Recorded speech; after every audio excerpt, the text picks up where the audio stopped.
Добар ден, почитувани, започува најновата телма амбуланта. Вклештена препонска кила во спалено слепо црево, неспуштени тестиси. Ова се дел од најчестите проблеми кај децата кои што бараат итна хируршка интервенција. За ургентните хируршки состојби кај децата денеска разговараме со доктор Ристо Симеонов, специјалист по детска хирургија од Аџибадем Систина. Докторе, добар ден и добре дојдовте во телма амбуланта. Добар ден, добро најдов, поздрав до вас, поздрав до сите гледачи на Телма телевизија. Јас сум доктор Ристо Симеонов, детски хирург, вработен во клиничката болница Аџибадем Систина. Докторе, препонската кила вела дека представува еден од најчестите хируршки проблеми во детска возраст. Може ли да ни појасните дали овој проблем е вроден или е стекнат? Односно, дали кај децата, исто како кај возрастните, се јавува слабост на мускулниот ѕид на стомакот? Значи, како се јавува препонска кила кај децата? Препонската кила кај децата е вроден проблем. Не се работи за слабост на мускулатурата на стомачниот ѕид, туку се работи за необлитериран, незатворен процесус вагиналис перитонеи, кој што го има кај машките деца или нухиев канал кај женските деца. Проблемот настанува уште во ембрионалниот развој. Да појаснам, кај машките деца тестисот се развива во абдомен. После 6-тиот месец се случува десцензусот, односно спуштањето на тестисот низ ингвиналниот канал во скроталното кесе. Кај предвремено родените деца, заради се уште незавршен десцендус на тестис, почеста е ингвиналната кила и неспуштен тестис кај машки деца, отколку кај времено родените деца. Така. Исто така велат дека препонската кила многу почесто се јавува кај момчињата отколку кај девојчињата и тоа во сооднос 8:1. Дали навистина толку почесто е присутен овој проблем кај момчињата? Да, точно е тоа. Соодносот е 8:1, 4:1. Се работи за тестис кој што има васкуларна петелка, односно фоликулус сперматикус, на кој што е залепен перитонеумот, односно килната кеса, и тестисот од 6-тиот до 9-тиот месец треба да се спушти низ ингвиналниот канал во скроталното кесе и кога ќе се роди детето, ингвиналниот канал да затвори. Затоа почесто се јавува кај машки деца, затоа што женските деца немаат тестис, почесто се јавува кај предвремено родените деца и почесто се јавува од десната страна во однос на левата, затоа што процесот на спуштање на десниот тестис е одложен во однос на левиот. Така да теснострани ингвинални херни се 60%, левострани ингвинални херни се 30% и двострани херни се 10%. Значи може да се јави хернија и на левата и на десната страна, сепак е тоа возможно. Да, и интересно е дека почесто ги има кај машките деца едностраните, меѓутоа двостраните херни во голем процент ги има кај предвремено родените деца и кај девојчињата. Родителите први ја забележуваат промената кај своето дете. Како точно изгледа препонската хернија? Како може да ја препознаат и дали таа наликува, да речеме, на отечен лимфен јазол? Да, препонската хернија секогаш ја препозна прво родителот. Во ингвиналниот предел од левата или од десната страна се појавува подуетинка или оток, која што е од различна големина, меѓутоа во принцип е со големина на орез. Тоа е доволно родителот да препознае дека нешто се случува со неговото дете и да побара консултација, односно преглед од педијатар или детски хирург. Така. Сега, колку често се случува содржината од кесата од хернијата да се спушти кај момчињата кај тестисите, а кај девојчињата да се забележи и во пределот кај големите усни? Нивото на хернија зависи од местото каде што облитерирал, односно затворил процесус вагиналис перитонеум од патот од ингвиналниот канал кон скротумот кај машките деца, односно ингвиналниот канал кон големите усни кај девојчињата.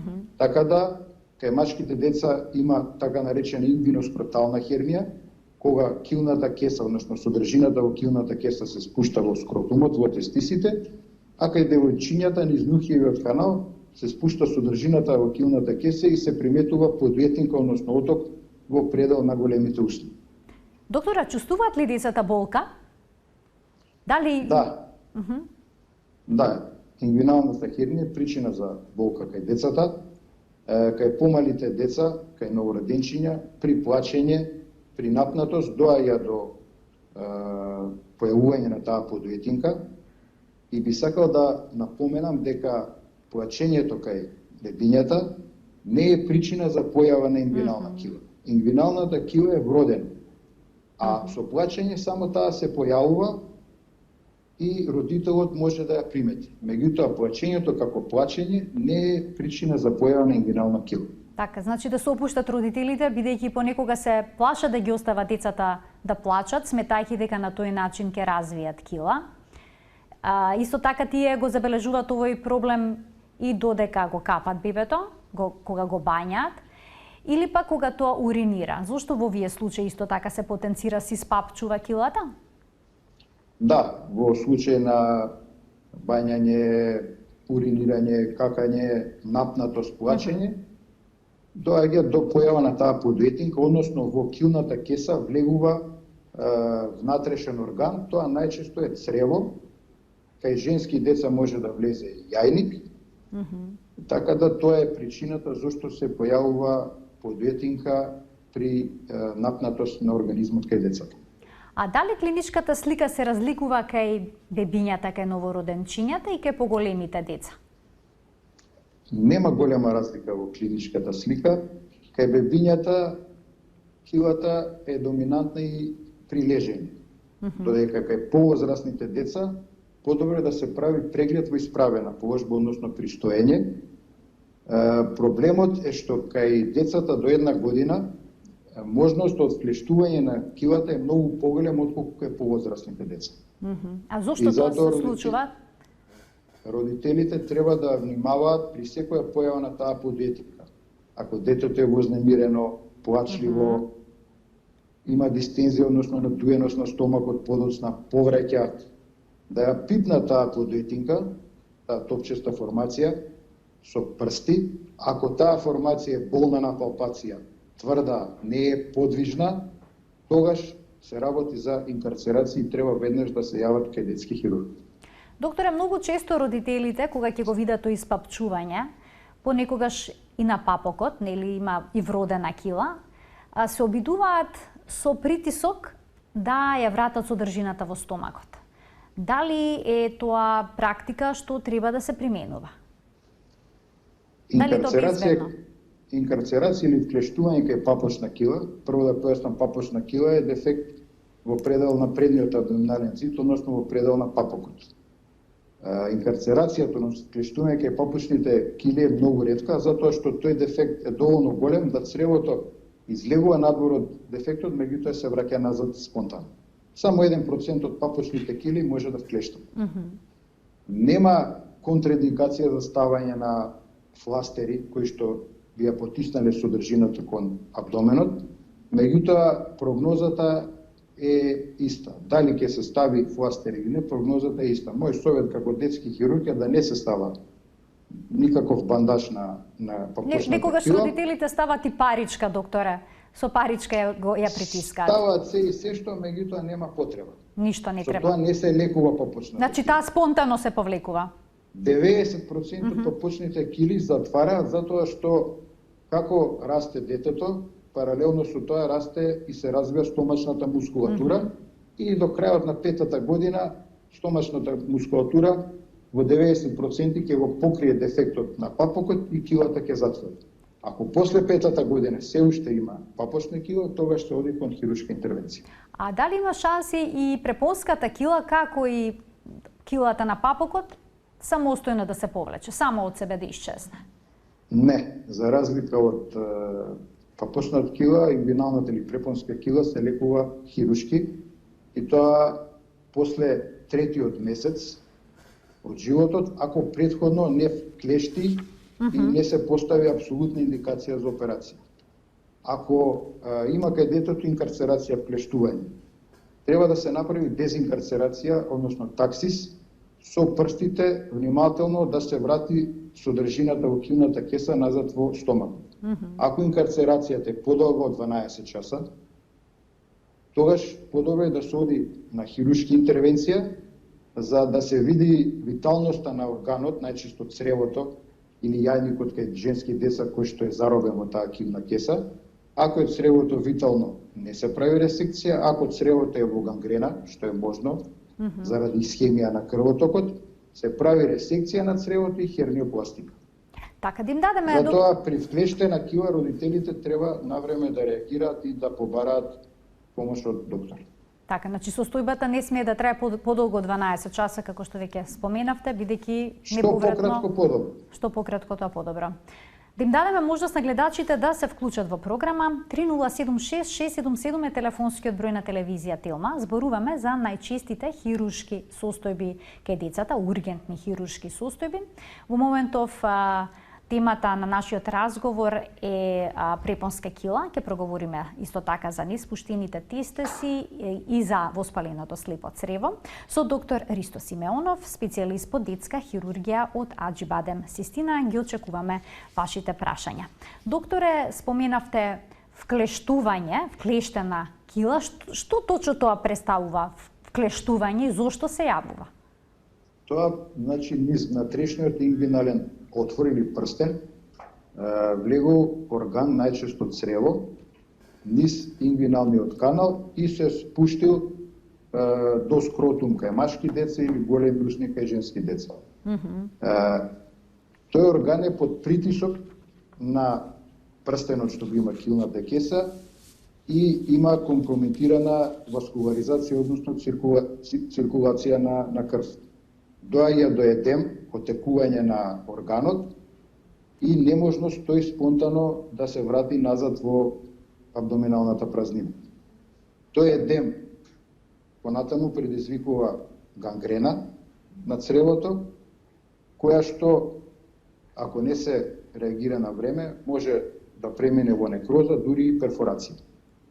Имаме гледач на линија, кој што очекува да се вклучи во програма, да го слушнеме прашањето на гледачот. Добар ден. Добар ден, здраво. Се јавувам пред неколку години, 5-6 да речам, имам правено јас операција на кила на некои 24-5 години.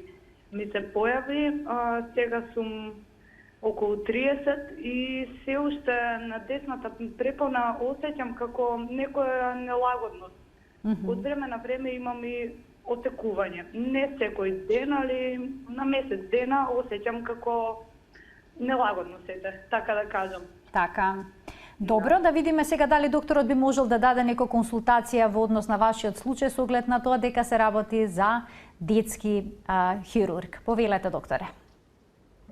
За разлика од детската хернија која што е вродена, возрастната хернија е стекната. Токму заради слабост на абдоминалниот зид, најчесто заради слабост на фасција трансверзалис, односно задниот зид на ингвиналниот канал. Кај возрастните пациенти херниопластика, односно операцијата на хернија се прави со поставување на синтетска мрежа која што го зајакнува дефектот на мускулатурата. Така, кај децата тоа не се применува, поинаков тек има операцијата. Како изгледа, значи, операцијата во детска возраст, дали е таа травматична, каква анестезија се користи и слично?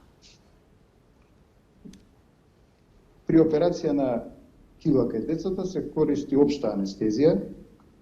Оперативниот третман е 30 до 45 минути. Херниопластиката кај женски деца е побрза во однос на машки деца, заради елементите што ги имаат машките деца од тестисот, фуникулус сперматикус. Се препарира процесус вагиналис перитонии доволно висок, за да се подврзе да не се повтори килата. После тоа се затвара ингвиналниот канал по слоеви, се затвара кожата со ресоптивен конец, нема вадење на конци постоперативно. Сето тоа спаја во еднодневна хирургија, наредниот ден пациентот си оди на домашно лекување. Значи наредниот ден веќе може да замине, не се бара некој долг болнички престој и долготрено операвување? Не. Наредниот ден пациентите одат дома со совет за домашна нега. Треба да се внимава на раната, тоалета и хигиена, да се внимава на исхрана првите неколку дена да биде полесна исхраната, додека не се воспостави нормална перисталтика на цревата, после тоа детето оди на нормална исхрана, да се внимава од повреда првите 7 до 10 дена, после тоа со еден збор на детето се му е дозволено да прави. Се му е дозволено да прави, дали добива децата препорака да не креваат тешко на почетокот, како што добиваат и возрастните?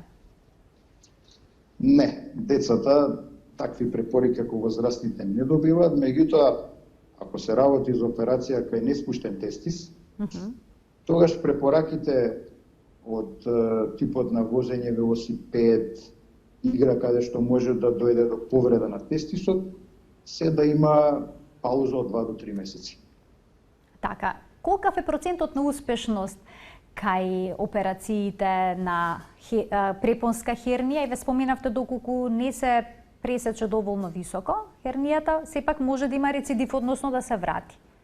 Многу ретко има рецидив, односно повторување на ингвинална хернија кај деца. Успешноста од операција е 99%.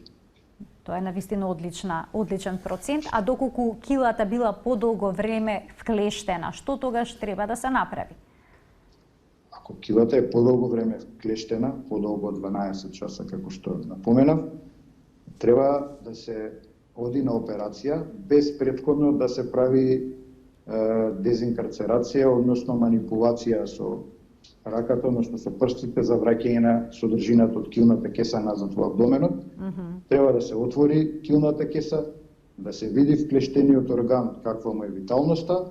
Ако виталноста е добра, се враќа цревото назад во абдоменот или јајникот и се прави херниопластика. Докторе, пред да преминеме на неспуштени тестиси, да му дадеме предност на гледачот кој што очекува вклучување. Добар ден. Добар ден. Ало, добар ден. Поздрав до водителката и до почитуваниот доктор.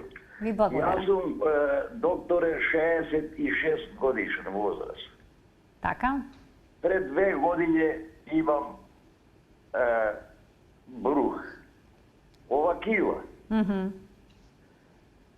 Сега, ме интересират болки многу ретко имат, ама ми смеќават, знаеш. Од другата страна е помало, од другата не. Дали се дава целосна опивка и колку време траи тоа? Така, еве уште едно, докторе, прашање кој што е поврзано со операција на хернија кај возрастни лица. Би можеле ли да дадете некакви насоки, колку време трае операцијата, каква анестезија се користи? Да, во однос на анестезијата кај возрастни пациенти, во зависност од проценатот на анестезиологот, анестезијата може да биде општа, може да биде спинална, дори понекогаш може да биде локална. За разлика, кај деца секогаш е општа анестезија и кај возрастни процентот на рецидив или повторување на килата е многу поголем отколку кај децата. Родителите, докторе, многу често се плашат од анестезијата во детска возраст и поради тоа и најчесто размислуваат кога да ја направат хируршката интервенција. Дали е seедно анестезијата дали ќе ја прими дете помало од 1 година или пак поголема? Во принцип, после 3-тиот месец од животот, во ред е да се планира оперативен третман на ингвинална кила, со тоа што не значи дека и пред 3-тиот месец нема да има потреба од операција ако килата вклешти. Така. Значи, ако килата вклешти и ако тоа вклештување долго трае, ако имаме апсолутна индикација за хируршка интервенција, тогаш возраста не е битна. Меѓутоа, елективна хирургија кај ингвинална кила најдобро е да се прави околу 6-тиот месец од возраста. Така, тука ќе направиме еден краток одмор со навистина еден краток блок реклами, а веднаш потоа продолжуваме понатаму со денешната тема. Ќе зборуваме следно за неспуштени тестиси. Продолжува денешната Телма амбуланта, зборуваме за ургентните хируршки состојби кај децата со доктор Ристо Симеонов, специјалист по детска хирургија од Аџибадем Систина. Докторе, зошто се случува кај машките деца, кај машките бебиња, еден или пак двата тестиса да останат неспуштени?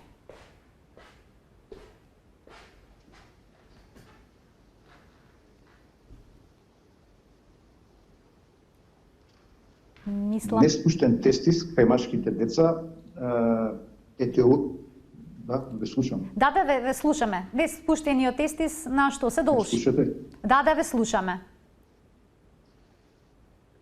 Ембрионалниот развој на тестисот започнува во абдоменот.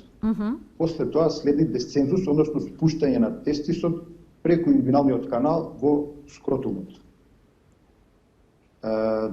2 до 4% од навреме родените деца се раѓаат без спуштен еден тестис, а додека кај предвреме родените деца тој процент е од 10 до 30. Тоа се случува затоа што од 6-тиот месец започнува десцензусот, спуштањето низ ингвиналниот канал во скротумот. Така да една од причините зашто тој процент кај предвреме родени деца е голем, затоа што не е завршено спуштањето, односно десцензусот на тестисот. Докторе, што доколку не се воочи на време, дека еден или пак двата тестиса не се спуштени, дали може да дојде до нивно оштетување? Доколку не се воочи на време дека едниот тестис недостасува во скротално кесе, може да се оштети тестисот функционално во однос на фертилноста кај мажот, односно плодноста, односно неплодноста кај мажот, и во подоцните години да настане малигна алтерација, односно тестисот да премине во малигни тумори. А зошто се оштетува тестисот? Дали температурата телесна е повисока во однос на температурата која што ја има тестисот доколку се наоѓа во скротумот, во кесето? Да, температурата во скротумот е пониска од телесната температура и таа е околу 33 степени и тестисот живее на таа температура. Телесната температура го оштетува тестисот, односно го оштетува стварањето на сперматозоидите, на спермата. После третата година, фертилноста, односно неможност на тестисот да оплоди, секоја година расте за 10%. Така. Тоа значи дека некаде околу 10 до 12 година тестисот е малтене 100% фертилен, односно не може да оплоди јајцеклетка. Значи се јавува стерилност. Затоа има два тестиса, со еден тестис плодноста е нормална, меѓутоа треба и тој тестис што не е спуштен да се спушти заради опасноста од малигна алтерација, односно стварање на малигни тумор од ткивото на тестисот. Имаме двајца гледачи кои што очекуваат да постават прашање, да ги вклучиме. Добар ден. Добар ден за првиот гледач, кој што мислам дека би требало да го намали тонот на телевизорот за да може нормално да комуницира со нас. Ево уште една можност. Добар ден. Ало. Ве слушаме, повелете. Добар ден. Добар ден. На телефон е Марина. Пред се сакам да упатам поздрав до доктор Симеонов. Имавме прилика да бидеме негови пациенти пред 2 месеца. Се работеше за новороденче од само 8 дена. Со проблем од пилорна стеноза и за среќа бевме во прави раце и доктор Симеонов ја направи операцијата на бебинцето на само 15 денови старост. И за сметка на тоа сега напредуваме супер добро. И срдечен поздрав до докторот и многу голема благодарност само сакам да упатам до него. Ви благодарам за вклучувањето во програма и што го споделивте вашето убаво искуство. Се надевам дека вашето бебе одлично ќе напредува и ќе биде со одлично здравје во иднина. Ајде да го вклучиме и следниот гледач. Добар ден. Не, се исклучил. Во ред. Докторе, колку време родителите би требало да чекаат неспуштениот тестис да се спушти? Се чека до крајот на првата година, затоа што процентот на деца родени со еден неспуштен тестис при самото раѓање од 2 до 4, меѓутоа после 6-тиот месец тој процент се намалува на 1 до 2, затоа што кај некои деца тестисот се спушта во скроталното кесе. Има поделба на неспуштените тестиси, тоа е крипторхизам, односно неспуштен тестис кој што е фиксиран најчесто на ниво прескротално, односно при излезот од ингвиналниот канал во подкожното масно петличе. Најчесто локализација на неспуштен тестис е таму.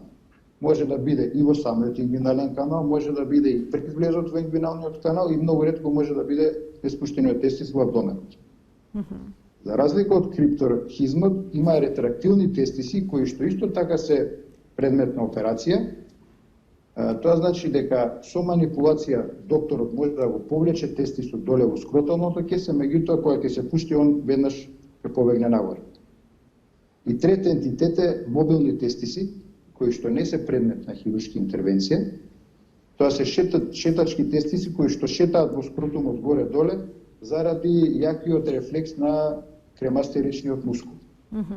Тие тестиси кога детето ќе влезе во пубертет, ќе почнат да работат хормонски, ќе се зголемат, ќе отежнат и ќе се фиксираат во скротално кесе. Така, но може ли понекогаш Така да, оперативниот третман треба да се планира помеѓу првата и втората година од животот, затоа што, како што напоменав, после третата година од животот, можноста тестисот поплоди секоја наредна година се намалува за 10%. Така, ова е еден важен податок кој што треба да го знаат родителите и очигледно дека не треба да се плашат од оваа операција, бидејќи што поскоро се направи, резултатите се подобри во однос на плодноста на тестисот.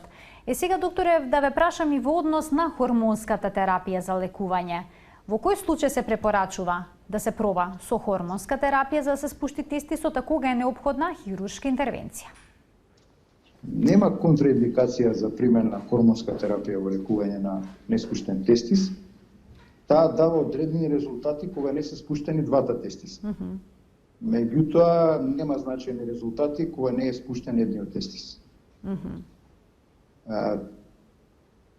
Треба да се оди на хируршка интервенција. Јас како детски хирург препораката е да се направи хируршка интервенција со орхидопексија, односно фиксирање на тестисот во скроталното кесе, затоа што кај 50% од неспуштените тестиси има присуство на ингвинална или препонска кила, која што е залепена за тестисот или за фуникулусот, и додека не се одвои, односно додека не се направи операција слична на хернија ингвинална, да се одвои процесот вагиналис перитони, да се подврзе, па потоа да се спушти тестисот доле во скротум и да се фиксира.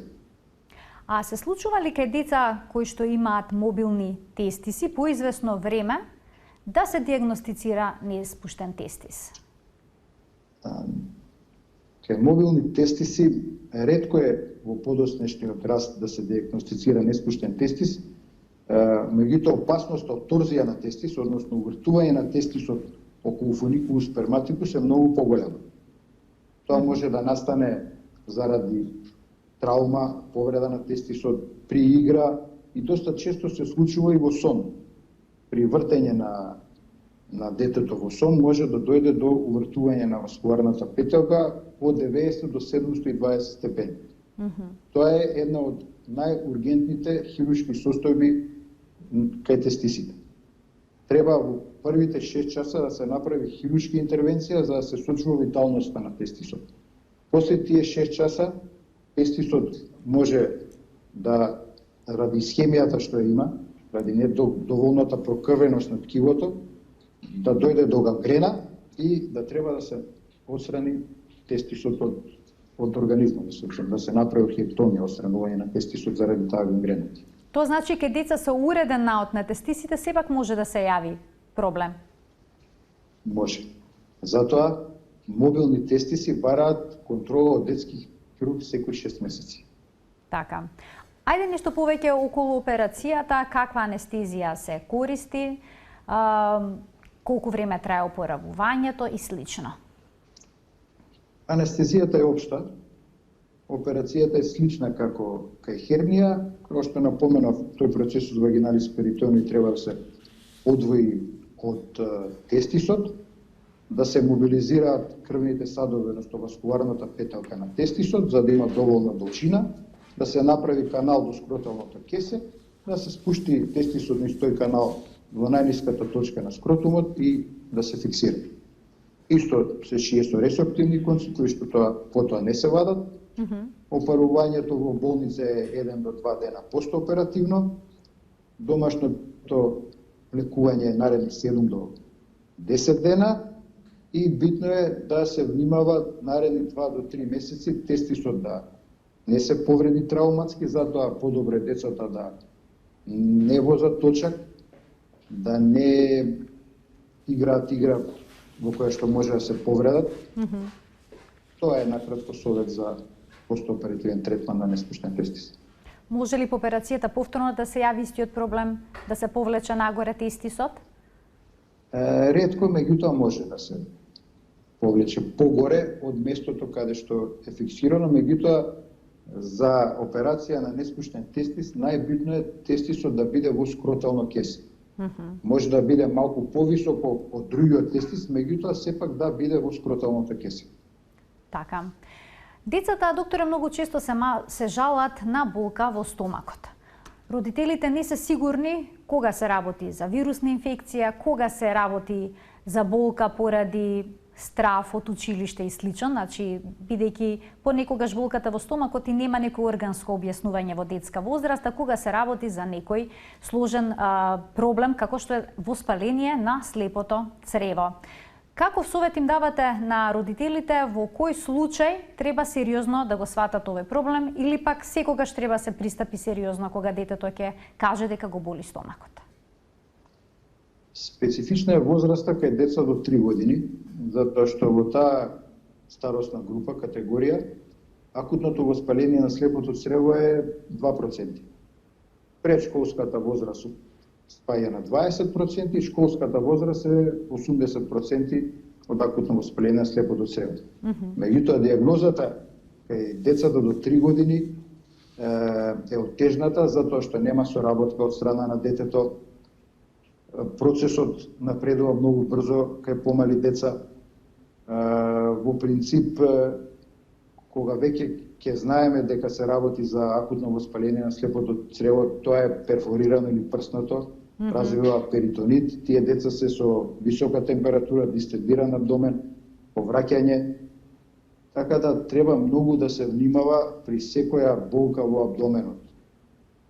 Плачење, малаксаност, губење на апетит, дистензија или надуеност на стомакот, повраќање, да се однесе детето кај матичен педијатар или кај детски хирург.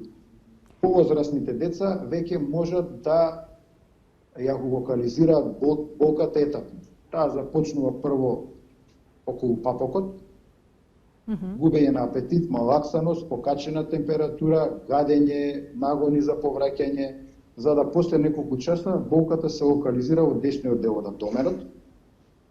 И веќе тука имаме јасна клиничка слика за што се работи. Со лабораториски наут и ехонаут можеме да бидеме сигурни дека веќе имаме индикација за хируршка интервенција кај слепо црево. А се случува ли да имаат болка и од десната страна на стомакот? Болката кај слепото црево е секогаш десно. Односно од левата страна, од десната страна е слепото црево, од другата страна сакав да кажам, од левата. Можно е да има болка, меѓутоа болката од левата страна најчесто е заради обстипација. Односно неколку денови. Значи тоа не е поврзано со слепо црево, со воспалено слепо црево. Не, меѓутоа има една состојба која што се вика ситус инверзус, може да е слепото црево од левата страна, меѓутоа тоа е многу ретко. Не само слепото црево, сите органи се обратни. Меѓутоа тоа е многу ретка појава, така да 99,9 случаи со воспалено слепо црево се од десната страна.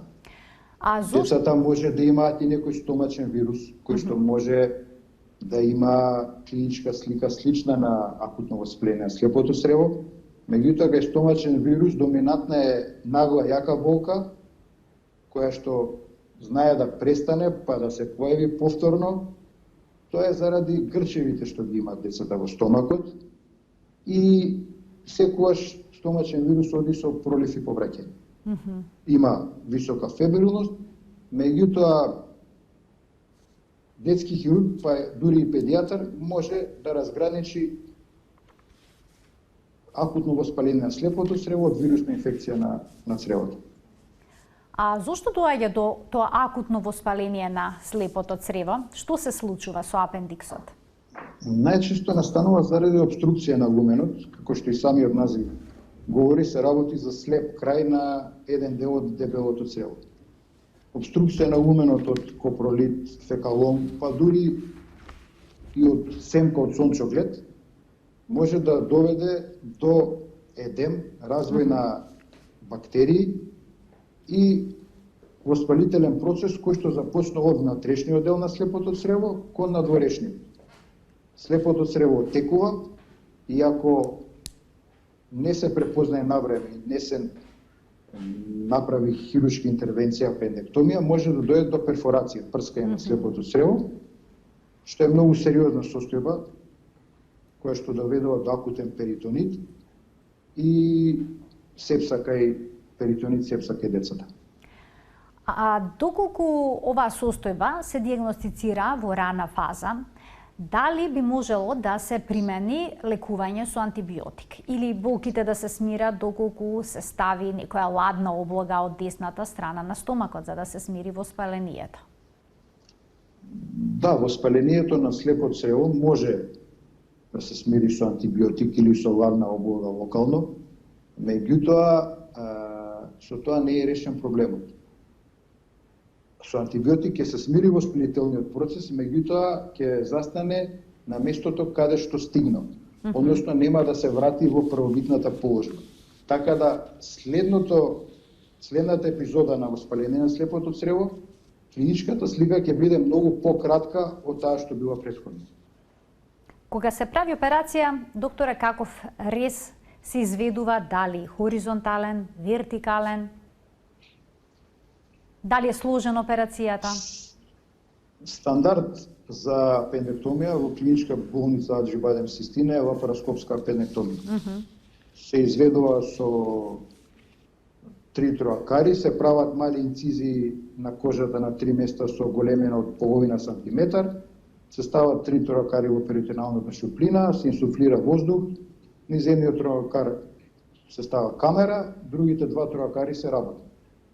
Се прави апендектомијата лапароскопски, во општа анестезија, еднократна примена на антибиотици ако нема перфорација, 3 дена хоспитализација и примена на антибиотици при перфорација на слепото црево и акутен перитонит. Многу е подобра лапароскопската интервенција од отворената интервенција или лапаротомијата, затоа што има помала болка, пократко време на хоспитализација, помала примена на антибиотици, аналгетици и подобар естетски ефект. Доктор Симеонов, се случува ли некогаш болката од слепото црево да наликува на уринарна инфекција, односно уринарна инфекција пак да предизвика таква болка во која што докторот ќе се посомнева на слепо црево? Дали проблемот со бубрезите може да создаде слични проблеми, односно болки? Да, ако се работи за пиелонефрит на десниот бубрек, може болката да е слична со болка при воспалено слепо црево, меѓутоа кај уринарни инфекции на мочниот меур и на левиот бубрек, јасно ни е дека не се работи за воспалено слепо црево, како и да е клиничката слика, физикалниот наод и ехонаодот ќе ни покажат точно за што се работи. Така, кажете ми во однос на операцијата на бубрезите, колку често има децата потреба од таква хируршка интервенција? Проблемите со бубрезите се најчесто обструктивни уропатии или рефлуксни уропатии и хипоспадии. Од обструктивните уропатии, валвулата на задна уретра е еден сериозен проблем, вродена аномалија, која што се јавува една на 5000 новородени деца. Се работи за стеноза, стеснување, односно формирање на набор од мукозата на делот од уретрата при излезот од мочниот меур. Таа обструктивна уропатија доведува до хидронефроза, односно застој на урината во бубрезите, до отекување на тканавниот систем, која што се диагностицира пренатално. Пренатално имаме ехонаот во прилог на хидронефроза на двата бубрега. Откако ќе се роди детето, тогаш се прават дополнителни инвестигации за да се открие дали се работи за обструктивна уропатија, која што може да биде валвула на задна уретра, превезикална или уретеропилитична стеноза, или се работи за рефлуксна болест, односно за враќање на урината од мочниот меур кон бубрезите. Како и да е, сите овие состојби ги оштетуваат бубрезите, оштетуваат функцијата на бубрезите, и ако навреме не се постави диагноза и не се почне со соодветен третман, може да дојде до акутна бубрезна инсуфициенција во почеток, понатаму до хронична бубрезна инсуфициенција, односно до потполно откажување на функцијата на бубрезите. А дали кај децата се прави трансплантација на бубрек? Да, кај децата се прави трансплантација на бубрек. Јас имам направено 10 трансплантации на бубрек на клиника за детска хирургија. Можам да кажам дека клиничка болница Аџи Систина има комплексната инфраструктура, кадар, опрема за изведување на овој вид на интервенции. Чекаме одобрение, односно лиценца од Министерството за здравство. Така, доктор Симеонов, ви благодарам за вашето денешно гостување во Телма амбуланта. Една навистина интересна тема. Опфативме повеќе ургентни хируршки состојби кај децата. Појаснивте како да ги детектираат овие состојби родителите, кога да се јават на лекар и кога е најдобро да се направат овие операции. Ви благодарам уште една за гостувањето. Ви благодарам на поканата. Поздрав уште еднаш до сите гледачи на Телма телевизија. Почитувани, ова беше се во денешното издание на Телма амбуланта. Се гледаме секој работен ден од 12:45 на фреквенцијата на телевизија Телма. Останете во добро здравје.